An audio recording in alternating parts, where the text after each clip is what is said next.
Welcome, brothers. Welcome, sisters. Welcome to our program today on Studio Galaxy 473 in Confer. And we start the agriculture program today, and later on we go to the other program. And we're very fortunate this today to have with us our brother Neil. When you say Neil, I don't think it's Neil Armstrong. That was a name that was worldwide known. But with time,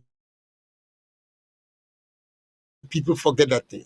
So we have brother Neil, and he's going to speak to us together with our brother Joshua. Two powerful names, Joshua was a religious man. Every time you say Joshua, all the Christians raise up their head and wonder if this one is a reincarnation or an angel that come down. Okay. And particularly when he accompanies Neil. Yeah. And not Neil Armstrong, but our brother Neil. Yes, we're back to our program today, and we're going to speak about the challenges facing small farmers.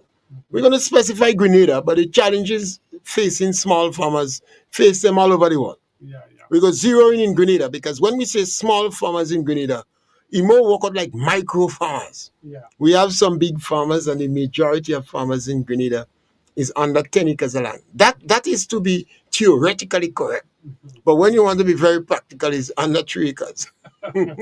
Yeah, we're on Studio Galaxy 473, and you are with the Galaxy Equalizers. And we encourage you to call the program and share the program, subscribe to our program, because we are the new kids on the block. You need to give us a blind. And what we do, we provoke discussion. You don't have to agree with us. We particularly like the people who don't agree with us, particularly when you give us justification, reasons, rationale, when you don't agree with what we say. Because what we do, we provoke discussion. So welcome to the program. The number to call is 536-2558. And my brother Joshua. Good morning to everybody, both at home and the Diaspora, and those of you worldwide. I'm very happy this morning to have with me for general discussion Neil Cummings. I'll be talking to Neil about the challenges facing small farmers and some of the solution, but also about the brain drain that we experience in Grenada. I'll be talking about how the Diaspora could help with the investment and development of agriculture in Grenada. And I'll be touching on things like the returning residents, such as Neil coming through the airport, and the challenges they face. And some of them, have the view that they're treated in a way that's not good. So we will touch on that as well. But before we get into all of that in conversation, and it's light-hearted conversation,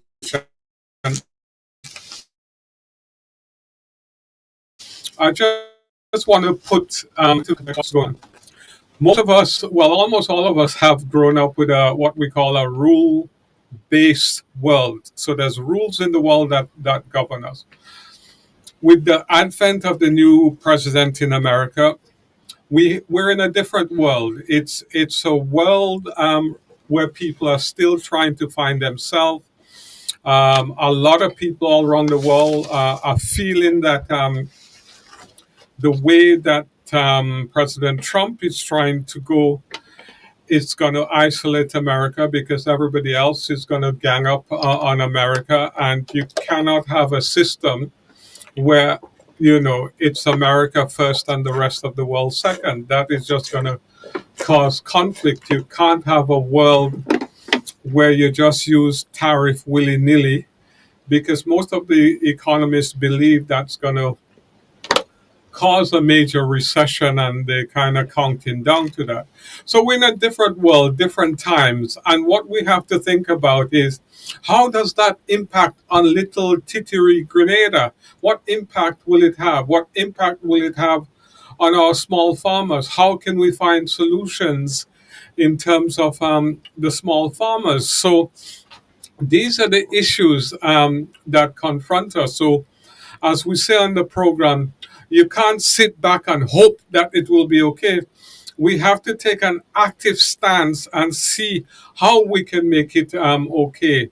Now, the government had a major meeting this week. The weekend gone, in union with farmers, the small farmers, and some of the issues that came up was the farmers talking about breeder larceny, talking about the dry season and those things. But some of the things that I mentioned, because I could remember what my contribution better, I talked about creating the link between agriculture and tourism, because you will see that mentioned in all kinds of brochures. You'll hear the Prime Minister talk about it. But the infrastructure to create the link has not been implemented. It's not done. So it's like saying we go into Carriacou and we don't have the bridge for Carriacou. We don't have the boats for Carriacou. And we're saying we go into Carriacou every day. We can't swim all the way to Carriacou. So one of the things the minister acknowledges that hadn't been done, and that is something that needs to be done. The other thing that was a positive suggestion was we talk about increasing productivity all the time, and it's often the way it's spoken, it's like it's the small farmer's fault why we don't have a bigger productivity. And one of the things that I had to point out is that how will you know when productivity increases in plantain, or how would you know if it increases in sweet potato? When we don't have a comprehensive data keeping system. We might have data on cocoa, we might have data on nutmeg and a few other things, but we need a comprehensive data collection system to know if we're doing well, if we're doing worse, etc. It seems to me that over the last 30 years or so, the comprehensive system of data keeping that we had has fallen away. It's not that we don't have it. Somehow they've gotten lost. And in order to plan and move forward, we need the basics to be in place. Without the basics, we just, wasting our bullets. Now, those are the things I'm going to touch on in a little bit more detail, but I want to welcome a good friend, a colleague, a mentor, and a co-worker of mine. Neil Cummings comes from Conference. He comes from a prominent family. His father was a dental technician, and almost everybody in the area knew his father. Their house is still in Conference. Neil comes home once or twice a year, and he always has major issues in terms of how we could do better in Grenada. He has been acknowledged in Brooklyn as one of the major contributor in terms of the diaspora and development of countries such as Grenada, where he comes from. Neil, tell us a little bit about you. What are you doing in the United States? Why are you not home? Well, the main reason why I'm not home is that what I was made to do, or what ran in my veins. And by the way, guys, this is Neil Cummings, Grenadian Connection, GC Media Services. I'm originally from Conference St. Andrews, Grenada, but I now reside in Brooklyn, New York. And I love Grenada. I come home once or twice every year. And apart from liking and loving Grenada, I also like a lot of problem solving. And not just problem solving, but problem solving from a very scientific point of view. The understanding of people, the understanding of patterns, the understanding of needs, and the understanding of available solutions. All right. So I'm just going to leave that there. But Josh, coming back to your question, the reason why I'm not in Grenada, or I left Grenada, is because in every group of people, at any given time in any population, you would find that there are some people who are designed for science. There's some people who are designed for literary material. There's people that are designed for agricultural material. There's people who are designed for the arts, right? I'm just giving this 4 examples. Some people designed for fishing, and they have that in their genes. It's there. Now, because it's there, it also has to be sharpened. Okay, sharpened to the extent where it could create good enough impact throughout the world. But a lot of times, the, some of the areas that we want to go into, we can't find it here, or we end up doing jobs or doing things that doesn't appeal to us, or it doesn't give us that energy, doesn't give us that zeal or that zest to come alive, right? And when you can't find it here in Grenada, you have to travel, you have to migrate, because that's your purpose. All right. So it's not just thing. Um, Sometimes there is some of us that has to exist for a purpose. Okay. When you know that, when you feel that, when you understand that at a very early stage in your life, right, then sometimes migration is the only thing that you can do. Okay, I understand that. But Neil, you are one of the pioneer of early radios in New York. I know you were working on radio station with some other Grenadians. You do live streaming in etc. And I think you're one of the best, if not the best, in terms of New York. So we are very proud to have you because as a pioneer, you come into the studio and you see what we've done. Mm-hmm. So I want to thank you for your pioneering work and tell us a little about that part of you in Brooklyn, because I know it's an invaluable service not only to Grenadians but St. Lucians and Vincent and Dominica. I know the Haitian community you do a lot with. Just tell us a little about those things. Not too long, but just a little. Okay. Well, we do a lot of live streaming. Basically, we do, as I say, we do it for happy moments, we do it for sad moments, and anything in between. But we do a lot of the sadder moments, like the funerals and stuff like that. Because what it is, when you think of a funeral and the preparation that people have to make to come and share the support with the family or the loved ones, it takes a lot. Some people may have to leave work early, and they just left work, asked for permission to leave work early a week or two ago. Some people may have to find a babysitter. Some people may have to travel from near or far distances. Some people may not be capable of walking or moving. And some people even had to travel from overseas to make time to show their last respects, right? So, in that sense, taking the strain off of these people and doing a broadcast or a live stream production in real time at a very high quality really connects the there to here, or there to wherever people are at, and that makes a big difference. um, and everybody is usually very satisfied with it. The families are satisfied because they're able to connect to the people who cherish that loved one that passed away, Yeah. and it makes a big difference for them. Okay. Right, Neil, I'm going to swing on you a little bit now. One of the things you've complained to me about over the years is that the diaspora contributes about 7% of national GDP. Nevertheless, they get very little recognition about their contribution. And often when they come back home, they're roughed up a little bit by custom at the airport.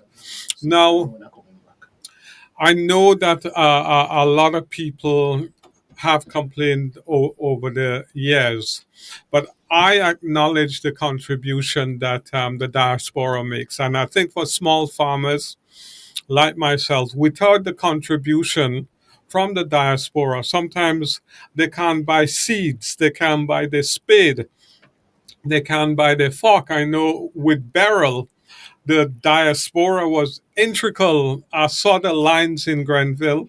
The lines was going almost a mile in terms of people in Grenville waiting for the diaspora to rescue them. So I know you feel strongly about the contribution the diaspora make, and you want it to be recognized by um, us in Grenada a bit more. So tell me a little bit about some of the things that comes up and the discussions you have with your friends and what they say. Well, I'll just put it this way: life is always about sources. Sources, and by sources I mean where you get what you want, whatever that thing is that you want. Okay, so when things are running smooth and things are okay, people can function within the country. People know the amount of money that they get on a monthly basis, and they know how to budget those things. Right? Everything is okay with the government. They have their ups and downs and so on, but they know how to distribute what they have, and they know how to manage what they have throughout the economy of Grenada and so on. Okay, everything is budgeted. However, when you get a downward spiral, a deep downward spiral, not just a slight one, a deep downward spiral, then the government doesn't have the capacity to handle that kind of spiral. Fully. They don't have the capacity to handle it. And guess what? So the government and the functioning of the country, which was basically its main resource at the time, now has to be helped. It has to be assisted, and assisted, not just assisted, but assisted quickly, frequently, and on a large scale. Right? Who do you turn to? Guess what? The countries who are going to give you aid, they may give you aid for a particular reason and for a particular thing. Right? But guess what? The people in the diaspora, the same people that travel, the same people that created the brain drain, the same people that did that, right? They in a world are in a situation that may be a little more comfortable. And if tens of thousands of us pull together, certainly we send aid to the people in Grenada. I think that's a big thing because guess what? To have a source that you could always count on, when you take a deep downward spiral and things spins out of control, that you need to respect that. Right? You need to respect your sources, right? If there's nothing else that you need to do, well, I wouldn't say respect the hands that feed you because we're not the hands that feeding people continuously every day, even though there's a lot of it though, right? But when you take a deep downward spiral, then, these people always show up, all right, with everything, right? Barrels, money, clothes, clothes, all kind of thing. medication, Medication. you name it. Yeah, right? yeah. So it has to be respected. It has to be respected. It has to be honored, and make sure that the appreciation is shown. I think maybe after a deep downward spiral, I think the government, a smart government who understands the value of a dependable resource like the diaspora should have what is called a diaspora meet to show appreciation for what the diaspora has done. Because when the diaspora puts a hand, what they're doing is actually taking pressure off the backs of the government, who cannot respond, who cannot assist, and who has the same amount of things to do with the little bit of money that they have, plus more, and then they have a fresh resource coming in to loan a hand to it. This is a big deal. It has to be recognized, it has to be appreciated, and the timeout should be made to show the appreciation. Yeah, I fully appreciate it, but I'll break it down even more. In those troubled times when the small farmer want to buy seeds and he don't have money for the seeds, then it's a diaspora that steps in. When they need a fork and when they need like the plants, in terms of planting or banana plants, it's like cousin this or brother this. I need $3,000 to buy my plants and plant. We don't have nothing, everything gone. And because the response from the diaspora, sometimes it's a day or two. Immediate. Yeah, it's immediate response. So I very much appreciate that. And I know the diaspora and many people in the diaspora who I speak to, they want to do more. They want to make a contribution to nation building. And that is so commendable. It seems like when you leave Grenada, your love for Grenada increases because when you hear Grenadians in New York or London talk, you think they're man bad for the little country. True. Don't say nothing about Grenada. They will step on you straight away. But one of the things, Neil, I think that I would like to see is like better institution created for the diaspora, because one of the things that can be done with Grenada is this. We have a lot of people in the diaspora who own a lot of land in Grenada, and the land is sitting idle.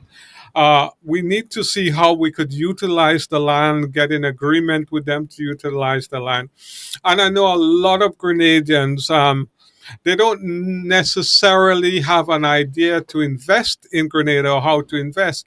So one of the things I've been pushing is equity fund. An equity fund is where everybody buy a share, maybe for $100 US or whatever, and say 10,000 people put that money together. And then that money could be used to loan small farmers in Grenada at 1% or 2% interest. And when those farmers make a profit, they put a small percentage of that profit back into the pot, because hopefully the fund will only be charging maybe 1% interest or 2% interest, more or less to cover the administration. And I know for those people in Toronto or New York or London who want to help, but they really don't have any interest in coming back and getting the cutlass out or getting the fork out, but they would like to do something.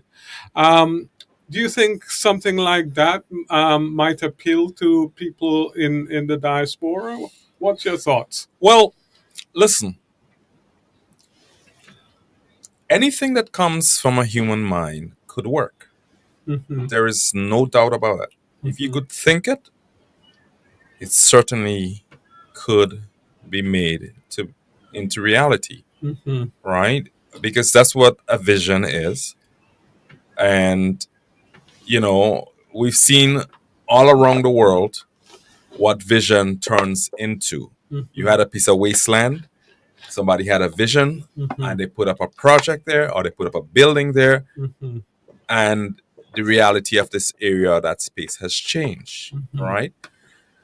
I think what you just mentioned is a very valuable proposition, right? But there are certain things that comes along with it. Having a valuable proposition that depends on the public is or includes the public in such a broad way is very important. But I think what the public needs to hear a lot of is the accountability part, the transparency parts of it, and the attendance, the customer service part of it, right?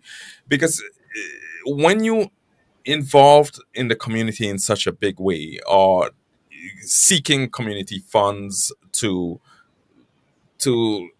secure this vision or whatever it is that you need, apart from the vision having an outcome, but you have to have a solid customer service and accountability system in it to manage public funds like that.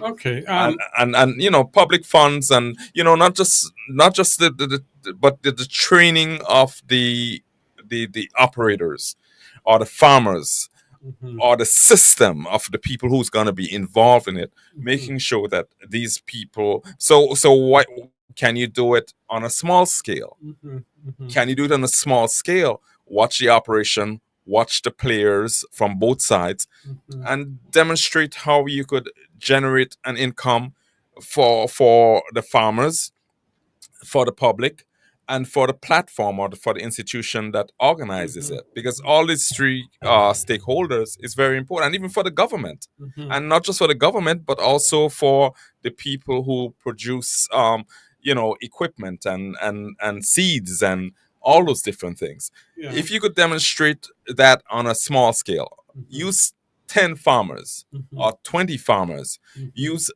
10 investors or 20 investors, Mhm. do a small scale project. Within 2 years, what is the experience? Not just within 2 years, but also what do you need to tweak heavily within the first 2 years, Mhm. right? And if you could figure out those things Mhm. and you have a good model to go forward, Mhm. then you could expand on that new model and continue growing it. Yeah, I think the diaspora, has a lot to offer and wants to offer it. And I think we need to find ways to tap into that. I think agriculture is so important in terms of Grenada and the diaspora because everybody needs to eat. And we come from basically a rural society that has been, on the decline for years and years and years. And now we need to see how we get that self sufficiency back and how we, boost agriculture again. One of the things I saw in Queens, Neil, many, many years ago, when I really frequented New York 2 or 3 times a year, was how the Jamaicans appear to have tapped in to their community and how that Jamaican part of the diaspora was really invested heavily in Jamaica. There were forums in Queens. There were different kind of meetings going on. Money was flying to Jamaica in terms of the credit union, etc. Is there anything that you've noticed that maybe Grenada could kind of replicate from what the Jamaicans have done? I know you live amongst lots of different nationality in Brooklyn. It's almost like the center of the world. So, any thoughts you have on how we could tap into our people? Because I know our people in Brooklyn want to be included, and we haven't really found a way to fully include them yet. We need each other. Right, right. Well, certainly, Jamaicans are they're very entrepreneurial. They have close to 3 million population. Wow. Maybe that's in Jamaica. So I'm quite sure they have at least 2 to 3 million on the outside as well. Right. All right. Um, and they're also very clannish. Hmm. And but when I say clannish, I mean that they have a specific language and a specific music Hmm. that they alone dominate Yeah. in the world. So the culture is intertwined in such a way that I guess it makes them proud to be Jamaican. Hmm. They have good food, they have good people, they have a high entrepreneurial spirits. They really do try things. Hmm. They're very creative and they try a lot of things, They right? have Usain Bolt. And they have Usain Bolt, so they have fame in the athletics world Hmm. and so on, right? But the idea is the creation, the formation, the motivation, and the inspiration. How do you trigger that? Hmm. All right. You trigger it in a way by getting people of like minds, all right? Hmm. And also, not just getting people of like minds, well, getting people of like minds to invest in it, Hmm. all right? It's people with strong farming interests, but also for the the thing that houses or the organization that owns this knowledge or owns this vision, right? It has to be a well-oiled machine. When I say a well-oiled machine, I mean it has to have all the facets necessary to produce the expected result. Okay, so of course the visionaries, the computer and technology people, the trainers, the people who train the farmers, and there's something that I learned the other day, and I'll just share it with you because, as I said, trainers, it just reminded me of this. All right, there is three words that we often have to use together in a way. We use them loosely, but they're tightly associated with each other. The first one is protocol. Protocol means a set of rules that you have to work by, whatever it is, right? Whether it's people, whether it's computer programmers, they have to have a protocol, right? You recognize something and you realize that there's a set of rules that makes it work best, right? The next word that you use is strategy, right?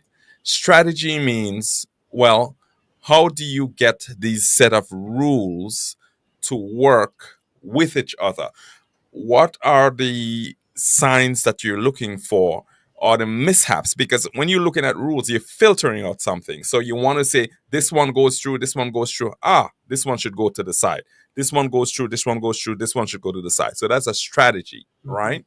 And then the next word that you want to mix with it is a word called tactic, all right? So whereas a strategy might be the larger thing, right? A tactic means it's a small part of a strategy that you just micro focus on, and you develop something a little bit more for it, just to get that thing through or just to examine this specific condition or whatever the case is, right? So the development of this kind of, things with protocols, strategy, and tactics, right? If you have those things, anything that works, and anything that works consistently, whether you know the word protocol, strategy, or tactic, these things, principles must be within those things. Adhere to. Right? But the thing is, if you do not understand the breakdown of protocol, strategy, and tactics, right, then what you'll be doing, you'll be working loosely, but not totally anchored to a principle, right? And in life, everything in life, there is nothing in God's world, right, that doesn't work on principles. Right? So I hear you. One of the strategy that I think going forward is one, recognizing the population, the Grenadian population in places like Brooklyn or the population outside of Grenada that resides in the U.S. You have any idea that population, the amount of Grenadians in the States? Well, let's put it like this. We have what is called a direct population, because people directly move from Grenada to the United States and so on. Then you have the subpopulations, and then the subpopulations, right? That's their children, that's their descendants, and so on and so on. So it's probably huge. To really say, nobody knows. Give us a guess. I would say safely within the United States. Okay, let's put direct population. Let's just look at direct population. I would say it's a good 50,000 persons. Direct, minimal 50,000 persons. And their children, I would say it rounds up to be as much as 125, 150,000 persons. Yeah. Anyway, I would say, So we have 200,000 already. Just within the United States and Grenada. I would think so. Yeah. And in Grenada, we have 110,000. Approximately. Yeah. So one of the things that I know Grenadians abroad love is Grenadian products. And one of the things that the small farmers can benefit from is us doing secondary processing products.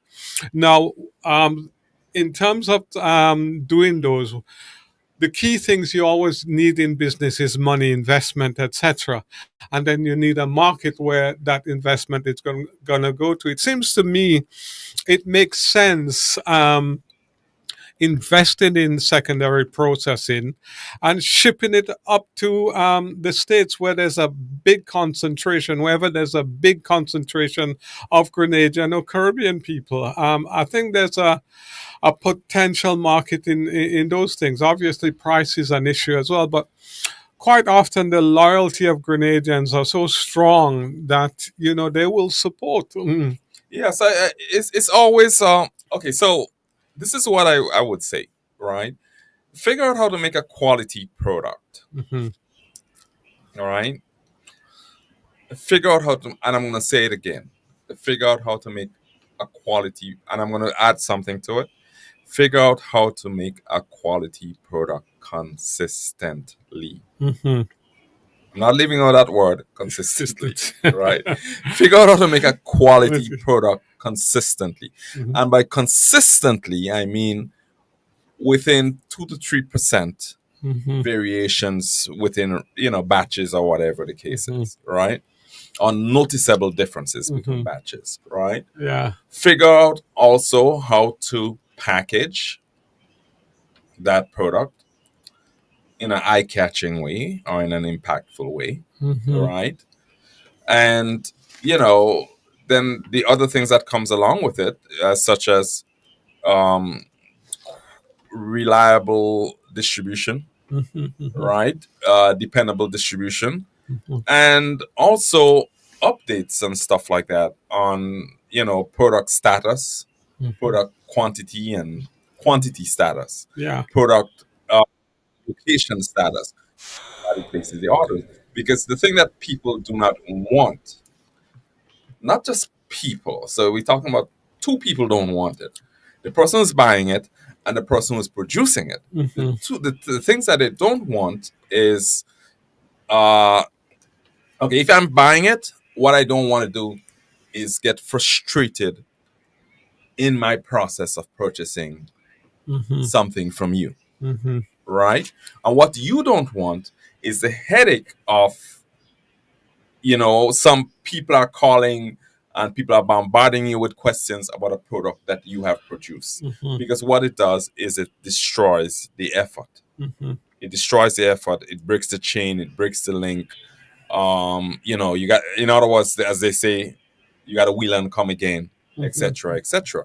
So it's a whole set of things that's involved, Mm-hmm. and I know that sometimes people have good intentions. Mm-hmm. I know that things could break down. I know that, but sometimes it's just it's a very casual thing here. Mm-hmm. That's what I find. Reliability and people's responsibility is a lot of times is taken very lightly, Mm-hmm. and it's a very frustrating thing to Yeah. people who have migrated, who have traveled, who understands the value of time and the value of reliability Mm-hmm. better, Yeah. right? It gets to be very frustrating. Mm-hmm. Most times people will say, well, because okay, so when I come to Grenada, right? When I come to Grenada, I come to Grenada in a mindset that I have to. It's Grenada, Mm-hmm. right? The language that people will use to dismiss a promise Mm-hmm. or an agreement. Mm-hmm. If you have to, you by right you should challenge it, Mm-hmm. but you have to dismiss it, Mm-hmm. and you have to dismiss it for you, not for their sake, but for your sake, Mm-hmm. right? So these kind of things is a very common thing, and most likely people are not realizing. I don't know if they're not realizing it, the detriment of these kind of casualness in the society. Yeah, Neil, and I know you're talking from experience because you once taught me how to cook rice consistently in 5 minutes and the same quality, the same standard all the time. And I know that you've experimented with chicken as well, getting the same quality standard. So you're not talking from a theoretical basis. You've done the experiments and you've done the bits in terms of consistency. So you're not talking lightly. And because you come from that science background, you use the processes which will give you the same result 100, 200, 2 million times. And I think that's important in terms of all of us understanding how it's important to have consistency. So that point, I hope, is well taken by all our listeners, because it's so important if you're going to access a big market. And the thing about the Caribbean market in the United States, there's a crossover. Caribbean people have lots of friends from Europe, from different places, etc.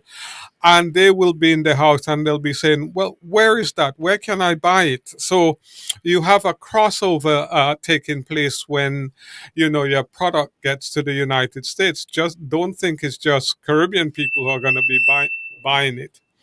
The market just opens up. I mean, like sea moss. The biggest users of sea moss are down in California. It's not Grenadians or Jamaicans. It's healthy kind of people who want health conscious kind of stuff.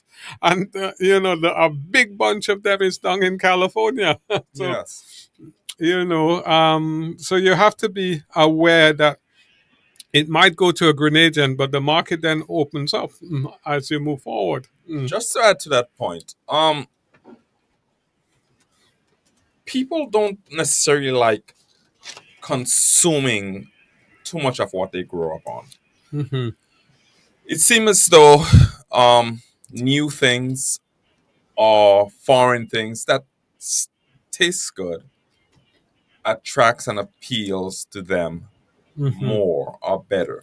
That's something that I've seen from since growing up, right? For example, I would come here and what I want is pure natural juices, Mm-hmm. natural juice, Yeah. juice, right? But sometimes the same person that's providing the natural juice for you, they may want a soda, or they may want a box juice, Yeah. or a canned juice, right? And I see it happening so much. And the thing that I'm craving, the thing that I'm longing for is the natural Yeah, juice. Everything natural. So somehow there has to be a bit of reprogramming Mm-hmm. of people to understand value. And I think it's not just reprogramming of people to understand value, but it's a whole lot of little things that is fragmented in the society of building better human beings, producing better human beings, people that are more solid with less holes in them. Yeah. You know what I mean? And Yeah. if you could find a way to do that, Yeah.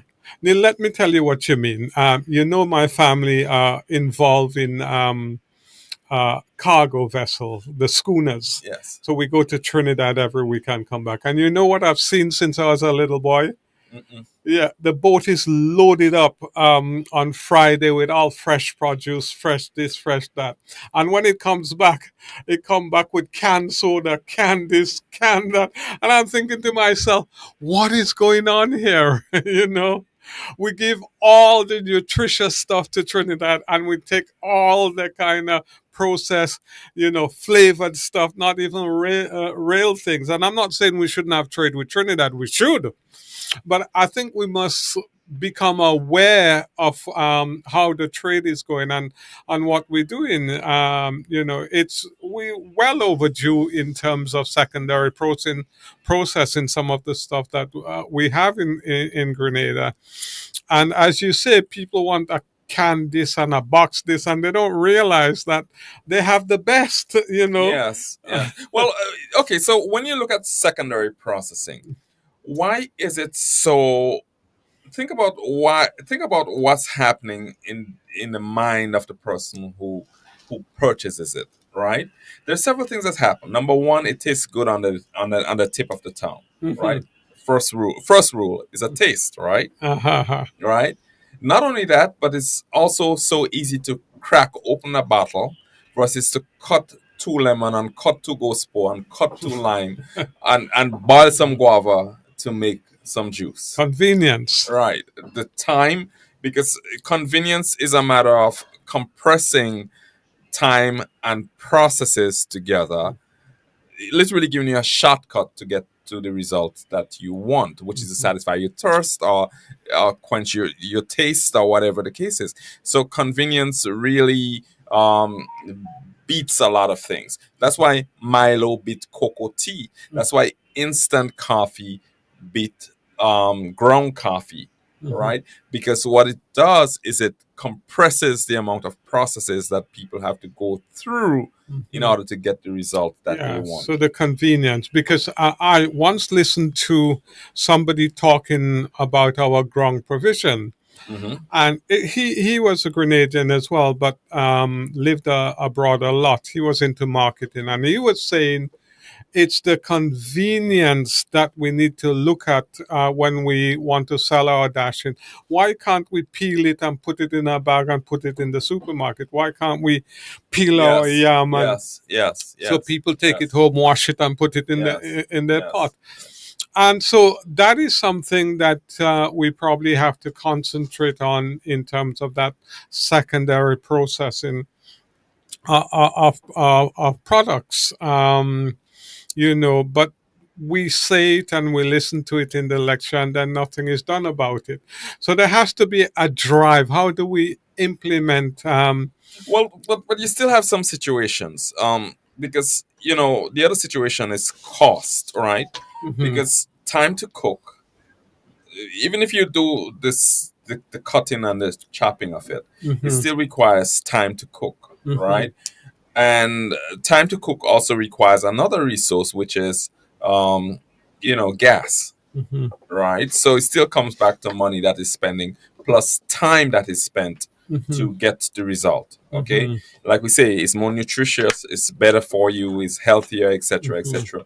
But the trick, the people have recognized that a long time, and that's why they find, okay, so when you buy some Milo, not only is it instant, but the way it's packaged, it makes you feel like you could kick that soccer ball, do a Pele banana kick with it, right? It makes you feel as though you could do all those things with it. So it comes with a certain, not just a certain. Okay, number one, the first rule is taste. The first rule, all right, and it tastes good. It tastes good, right? And the sugars, yes, it tastes good, right? So you can't escape that, right? The first rule is taste. The second rule is ease, right? Ease of creating the result that you want, and maybe the third rule is time, right? And maybe there could even be a fourth rule is visual. Visual is very important, right? When you look at it like food, they say if you want people to eat, make it look nice, right? So very, very important. But even wash up and clean up is a big thing too, right? So all these little things, so people may not break down the processes like what we're doing here, but at the end of the day, what everybody does is feel the load associated with starting it and ending it. You feel that load, and with the secondary processing or the altered food, what you do is you feel a lot less load with it. Let me just mention a little thing that I saw in New York when I was there. Is the cocoa balls. It seemed that people love the cocoa balls in New York. The who people? Our people seem to love the cocoa balls. What is this with this cocoa ball? Well, the thing is, okay. I think there's a saying that familiarity breeds contempt. Okay, it means that you have too much of one thing, you don't appreciate it anymore. But when you travel overseas, right, and you come to understand the value of what you have, you want to make sure you stock up on it. So maybe, like you said, and like we said earlier on, it comes back to respecting the diaspora. Respecting the diaspora. Respect the diaspora for many different reasons. Number one, we're a big band-aid for you whenever you have a major downward spiral, right? The next reason is that whenever somebody from the diaspora comes in, a Grenadian from the diaspora comes in, he touches mostly all industries in Grenada: the entertainment industry, the fishing industry, the farming industry, the transportation industry, the banking industry, Housing. the housing industry, Mhm. the building and contracting Yeah, industry, the savings. the savings, everything. Because a lot of Grenadians have an account in Grenada. Absolutely. So they touch everything. That has these processes have to be respected. They drive and they drive and they drive. So the fuel and the gasoline people are making money from them. They Yeah. rent a car, the rental people are making from them. They buy a lot of local foods. They Mhm. buy fish here. Mhm. They buy fish to bring back.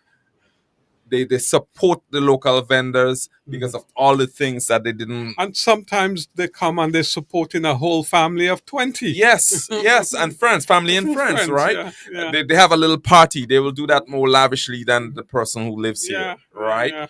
yeah. So why you recognize the importance of it, Yeah. and I'm going to say it out here. I think the government that understands this simple principle and understands how to do something to establish some sort of recognition and appreciation for the diaspora, I think it's going to be a big deal for them. Well, Neil, I think you're probably Diaspora week.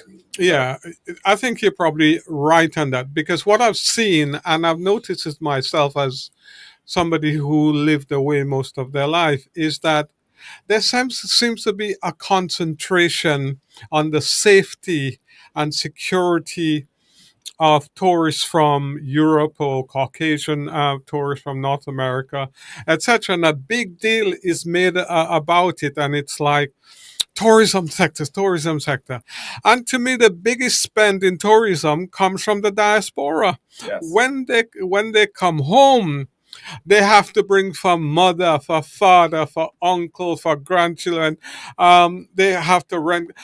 To me, they are spending 10 times as much as the tourists who come on the cruise ship, because they're buying the food for the whole family. The tourists on the cruise ship, their food is already bought and that money is going back to Miami or Florida or whatever. But when the diaspora come, everything is in the local economy. It's a stimulus. So I agree with you that you guys need greater appreciation and acknowledgement of the contribution that you make to the society, and to understand it.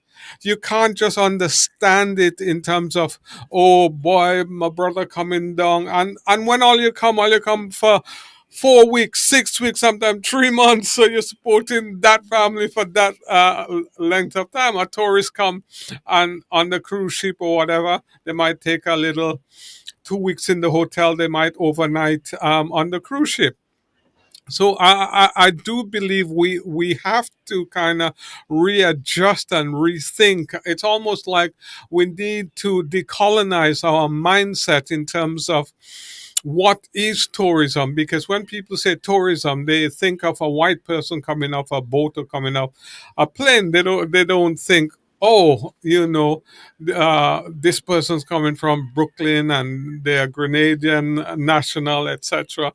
So I think we need some readjustment, retraining in that area, so that you guys could get Definitely, it. definitely, we need some readjustment, particularly when time flies. Yeah. And it's an important point for the small farmers in Grenada. Mhm. How do you believe that the small farmers can benefit directly from the diaspora? Well, remember, everything is connected, right? Small farmers could. These are a few simple ways. Remember, the farmer doesn't eat his produce, all of his produce. He may eat some of it, right? The rest of it, if it's a product that is depreciates quickly, he has to get rid of it quickly also, right? So the idea is to develop some sort of chain that really gets gets things to people in the diaspora. The farmer has to be able to sell out his stuff. Maybe somebody do some sort of secondary Yeah. Well, processing with it, yeah. and then packages it in such a way that it's easily bought, easily purchased locally, and easily distributed to the Yeah. diaspora. Yeah. Is it possible? And we must have a base to function with. So is it possible the Grenadian embassy representative or what prepare a research paper based upon agriculture, finding out what are the crops that we do in Grenada that Grenadians in any aspect, whether it's New York or Brooklyn or California, who may buy. So we say, okay, we could produce in the next 5-10 years, we could massively increase our production in sea moss, in honey, in Burgundy, in spice, in color, what coconut, whatever, coconut oil, and we will have some idea based upon some research done by Grenadians that it is likely to sell in that aspect of America, or even when diasporian come home, they would like to go back with these things. Yeah. Is that a manner in which maybe we could directly reach the farmer who is speaking about his micro farmers? Yeah.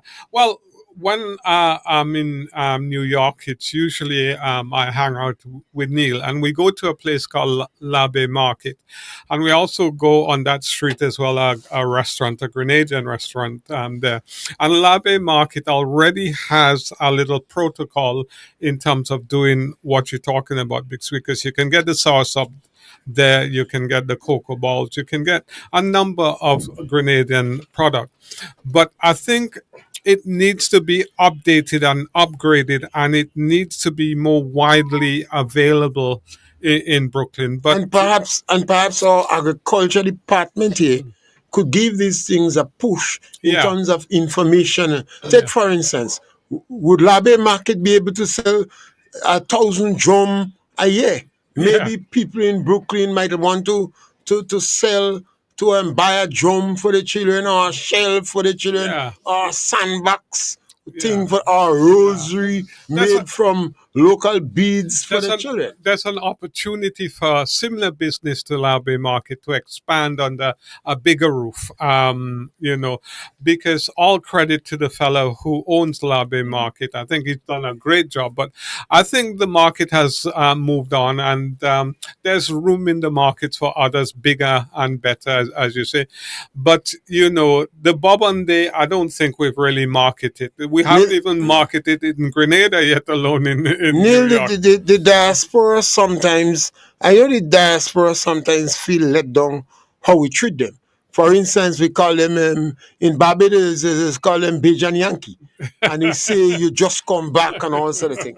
But do you believe that the diaspora themselves, recognizing that is some of our brain, some of our potential, some of our energy that is there, that they themselves, perhaps in a caucus, in a meeting, perhaps could zero in and say, how could we directly help Grenada? We be more surgical. Sometimes you broadside in your help. You give help, but could the diaspora be encouraged to zero in on some of the help that could make us more productive and understanding, and even tell us some of the experience, because we believe that you getting money easy. Right. It's a lot. It's a lot of well, all these things have to be put together. All right. There, like you said, it takes a lot of discussion. And when you're putting things together, the time run out. So it means, gentlemen, you must come back, and perhaps we zero in this time straight on the diaspora impact on agriculture. Yeah. That might be more Yeah, yeah. suited than the challenges small farmers face. We're going to, next time, Neil, I don't know how long you have here, but maybe we need to do a program on the diaspora impact small farmers in Grenada and Zurich. Gentlemen, we'll take 1 second, a few seconds to say the last one. All right, guys. So I will definitely think about that subject, the diaspora impact on small farmers, how we can help out some more, and just throw around some ideas. Okay. And this is Neil Cummings signing out with Galaxy Radio. Joshua.